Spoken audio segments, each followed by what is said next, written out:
in your packets, I think you have, to get to the facilitator stuff, turn to page 56. Two quick little facilitation things I'll do, and then we'll go back into facilitation, kind of a little practice here. So 56 is the primary facilitating styles, right? That's the packet of handouts from my workbook, not the PowerPoint. Yeah. So I came up with these 4 facilitator styles probably about 2 or 3 years into the program. And it was from observation, right, from inductive reasoning of watching my students and seeing that they tended to kind of fit into one of these 4. And when I developed it, I thought, like, here's the initial 4, and I thought over time I'd keep on adding different styles. Like, we'd have these 10 facilitator styles, but it's kind of stuck with these 4, right? Each time I kind of, each time I, normally towards the end of the semester, I kind of go back to this and ask the new students, which ones do you think you fit in, or do you have another one that doesn't? And new ones don't seem to come up, so this might be kind of a good set in a way. So the referee is kind of the facilitator that tends not to do that much. I mentioned this briefly yesterday, right? So like a referee in a sporting match, you keep time, and if someone breaks the rules, you blow a whistle, right? So you kind of keep the ground rules, or people are being mean to each other.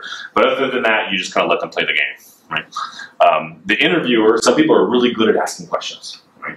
I always kind of go back to my sister-in-law who works for human resources in a corporation. So she interviews people all day long for jobs, right? And then she comes home, and whenever I have a conversation with her, she's interviewing, right? She's just asking questions. It's called occupational psychosis, right? You can't leave work at work, right? Just like me, I watch TV and I analyze everything, right? And it drives my wife crazy, right? We can't watch commercials because I'll talk about these are the strategies, and but she's just really good at asking questions. So if you're really good at asking questions, that's a key facilitator skill, right? But obviously, all of these have strengths and weaknesses. I'll talk about it in a second. The devil's advocate is someone that's always kind of really good at thinking what's not being said, right? That really kind of identifies the voices that are not there and figures out ways. We talked about some of those ways of bringing them in with an empty chair, or who else could be, if someone else was here, what would I say, or putting, coming up with an argument, they might say this, what do you think? So all these kind of strategies.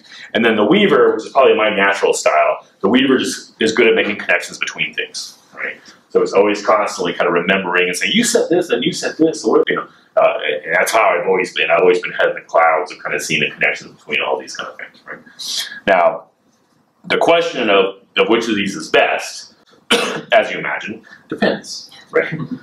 Each group, if you have a group, kind of like the group that we had yesterday, that's self-deliberating, right? That's having a good conversation and treating each other with respect, but also digging deeper into the issues and seeing the tensions, then you should be a referee, right? Don't do too much. And I often see young facilitators flaw on the side of doing too much versus too little, right? Just let the kind of groups be in a sense, and then kind of take some chances when you want. Obviously, the interviewer is good when you have a quiet group, right? That if you just let them talk, it's going to surface, and then if you're interviewing, you're asking good questions, you're digging deeper, it's a much more active certain role. The devil's advocate is critical when you have a group that all thinks alike, right? That aren't seeing different sides of it, so you need the devil's advocate.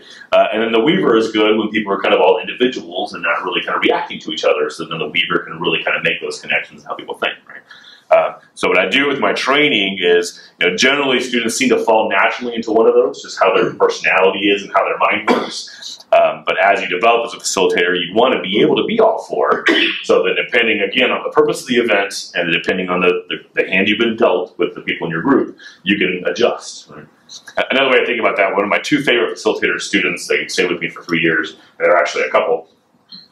One was just total high energy, and one was always very, very calm. Right, and it was the same thing. It's like, and advantages and disadvantages to that, right? But you should adjust. If your group is really low energy, you need to be high energy, right?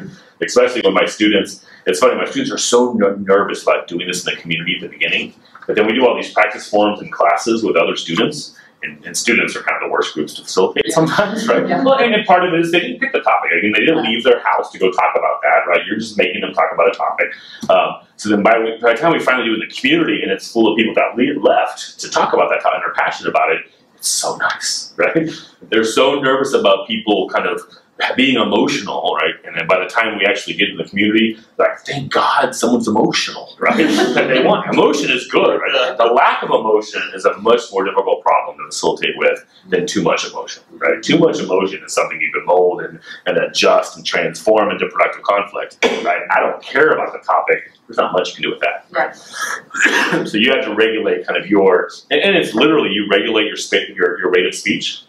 If your group is really emotional, then as a facilitator, you need to talk a little slower, kind of go through and calm people, you know. And if everyone's really bored, you really need to kind of get up and say, okay, let's talk, you know, and use your energy to kind of fire them up in a way, right? So all these styles is you're adjusting to the hand you've been dealt, essentially, with the group that you have.